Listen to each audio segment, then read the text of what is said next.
Hello, everyone, and welcome back. I know it's been a while since I posted one of these videos, but considering the events of the day, I figured it would be appropriate. Today was the conclusion of the trial of Derek Chauvin, the Minneapolis police officer that has now been convicted of the murder of George Floyd.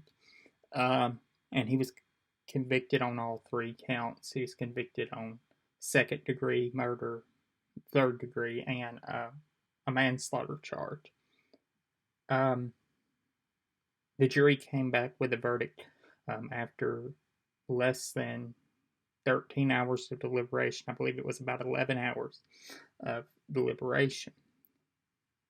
This is a huge moment um, for the country. Um, because this doesn't happen often. Police officers aren't generally found guilty of acts of police brutality or even charged.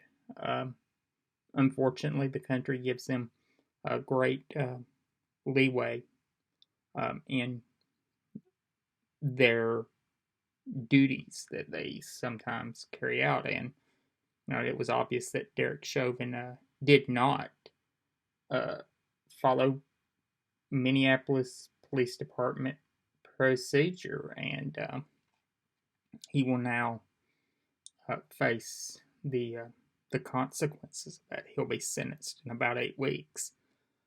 Um, I think the jury did a good thing. I think the verdict was absolutely correct. Um,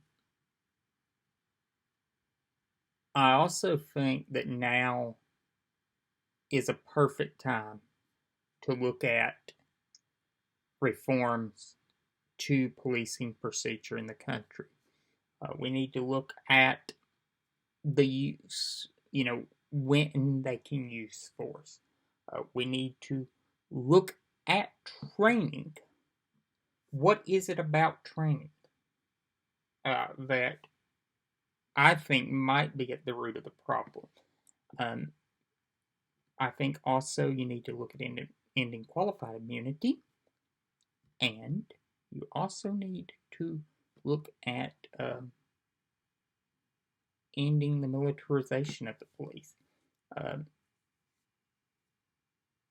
the police departments in this country having these military style vehicles, I think it's a bad thing. And we also need to work on de escalation, which I think would be tied in to training reforms.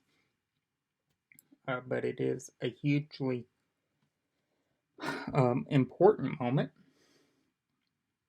I have mostly seen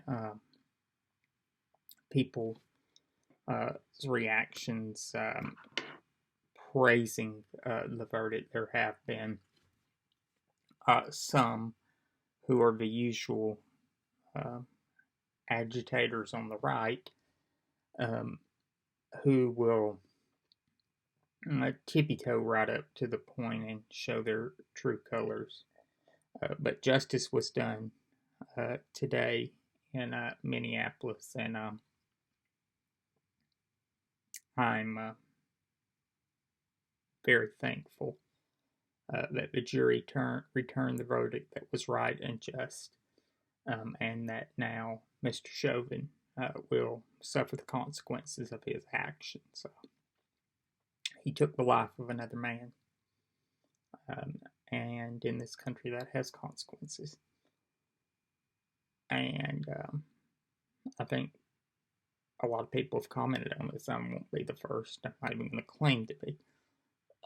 But the most powerful moment, I think, to me, was when the state requested that Mr. Chauvin's bond be revoked and he be remanded to custody. And the judge revoked the bond and demanded Chauvin be reprimanded to custody, and Chauvin stood up, put his hands behind his back, and was let out in handcuffs. That's a powerful moment, um, and a moment that you just don't see very often, um, unfortunately. But I think the healing process for the country can begin now, and we can also begin to have a real conversation about police reform. Uh, so that's my thoughts, and my reaction to today's events. Thanks.